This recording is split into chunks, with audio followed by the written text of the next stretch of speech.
ñëwuma toogal seetaan rek. oui kon ma toog seetaan. Ibou tey dafa am li nga xam ni moom moo di maanaam délibération.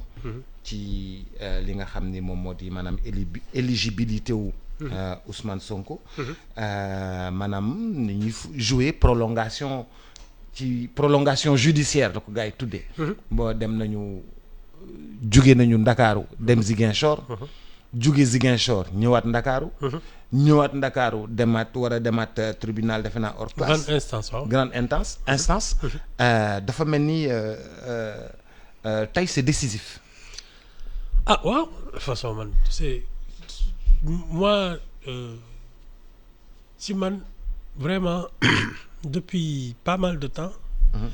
Moi je considère que l'affaire Ousmane Sonko relève de la raison d'État. Donc bon, maintenant libre à eux de penser que voilà, il a encore des chances d'aller aux élections. Bon, ku mu neex parce que c'est leur droit aussi de tenter. waaye man de li may jàpp son histoire là. elle est gravissime et yi ñuy jéem a indi naan c'est encore une question politique. Moi je crois que les gens n'ont pas pris la mesure de la gravité de sa situation. Qu'est-ce que tu veux dire par les gens n'ont pas pris la mesure de la gravité de l'affaire? L'affaire Sonko. Atteinte à la sûreté de l'État,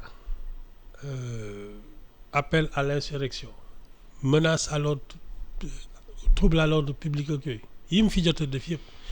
Les 40 morts là dont on parle qui ont été victimes des événements. yooyu yëpp mu ngi ci ndoddam. ngay naan da ngay seet ndax da ngay dem élection. Ils devraient s'occuper de leur dossier là moo gën a c'est de ça qu'il s'agit, pas des histoires. Mais loolu dañ ko ñeme teg ci ndoddam. loolu mënuñu ko teg ci ndoddam. bàyyi ba mu jot tu vas voir xam nga bi ma lay naan dans l'affaire Adji Sarr Ousmane Sonko ki ñu condamné il va répondre de tout ce qui s'est passé. ba léegi maa ngi ci de. Qui ñu condamné il va répondre de tout ce qui s'est passé. mooy dégâts yi de mars 2021 à juin 2020. mooy dégâts yi. les morts et tout. ak morts yi. oui lépp li xew. oui mais lépp li xew mënuñu ko teg loolu amuñu droit teg ko sax. ah baax na les poursuites là yi ñu ko kii mais loolu la. trouble à l'ordre public. oui parce que la amee di 40 morts. atteinte à la sûreté de l'État. mais loolu dafa bari di. 8 chefs d'accusation. waaw. moom la de non c'est quand je les vois batailler pour des histoires de nañ ko delloo ci lycée yooyu je me dis ñii ils savent pas la gravité de ce qui les attend. Ah mais on a dissous un parti BOUPS, un parti qui a légalement constitué et qui est la deuxième force à l'Assemblée nationale nga tas ko nga xam ne c'est pas du chahut. léegi su la neexee ñu ne dañuy dem élection le vrai dossier sur lequel ces avocats doivent se pencher mooy lii ñu ko jiiñ.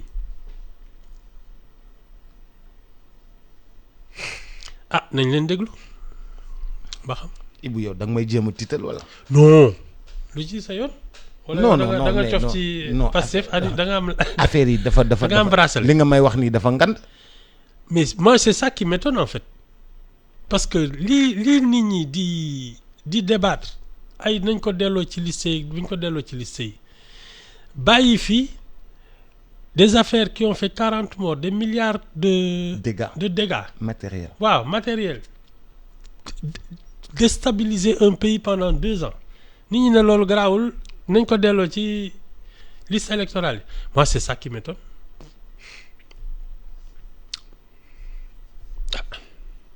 C'est vrai que ñun on marche sur la tête, c'est-à-dire les choses sérieuses dañ koy teg fële ne li ay waxi caaxaan la bi ñu fiy taal ñaari xale ci biir bus yi ba ñu dee mais bubs yooyu yëpp soo moytul ci liñ ci dossier bi lay bokk ngeen naan nañ ko delloo ci liste. mais loolu mën bokk ci dossier bi parce que moom. moom laalewul foofu fekkewul foofu. baax na ba mu jot. moom laalewul foofu fekkewul foofu de. ba mu jot ñu bëgg ko dugal mais attends bi ñu fi ñi fiy jàpp ñëpp dañuy naan ay ils sont détenus actuellement. ñu doon def ay cocktail molotov ak ay kii ñu naan dañ doon projeter ay attaques ak yooyu. Mais on te parle de tout ça et c'est en instruction ñoom li ma gën a gëm mooy que cette affaire là est gravissime. waxuma la nag xaalis yi ñu ci tudd naan ay 12 milliards lañ financé ay Qatar ci. mais loolu dañ koy wax nii rek. loolu dañ koy wax nii rek parce que dañ ko war a wax. oui mais c'est la même affaire. non comme ni nga xamee ni noonu lañ doon waxee affaire u jamaa yi léegi. c'est la noonu lañ koy waxee non mais Ibou Fall kenn mënu fee dugal 12 milliards te banque centrale. saytuwu ko banque centrale xoolu ko banque centrale loo dugal sa compte yow suba ngoon banque centrale gis ko. Boups c'est la même affaire. Moi, je ne suis pas sûr que l'argent soit passé par des comptes yooyu mais de toute façon lii ñuy wax yëpp ay les financements les forces occultes les appels à l'insurrection yooyu c'est la même affaire. C'est la même affaire. seetaan la rek.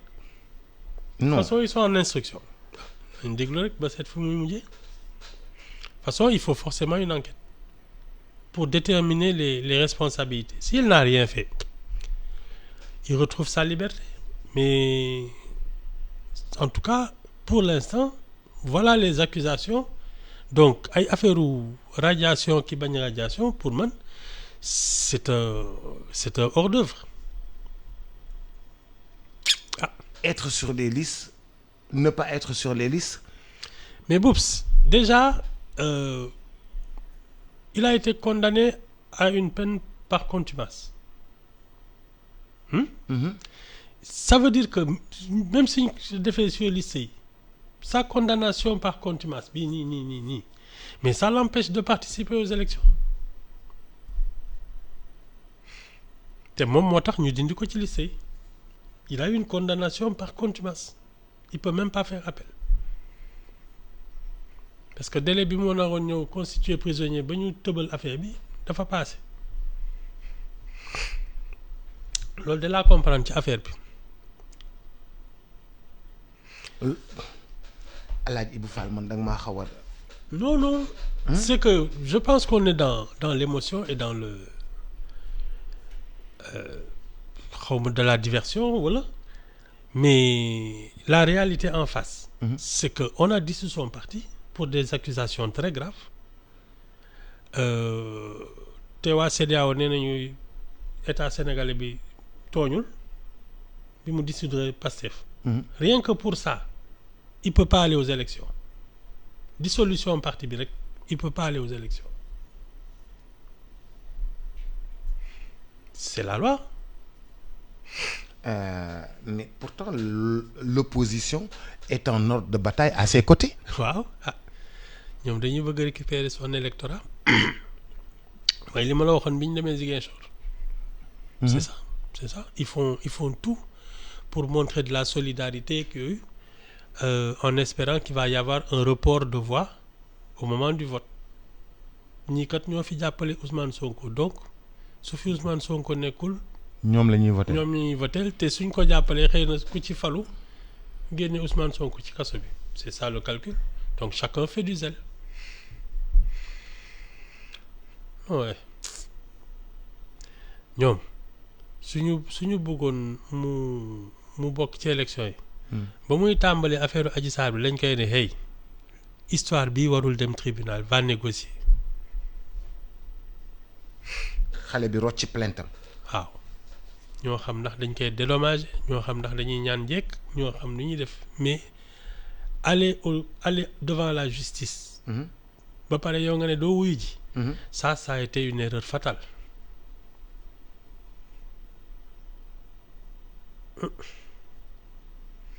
nañ leen seetaan.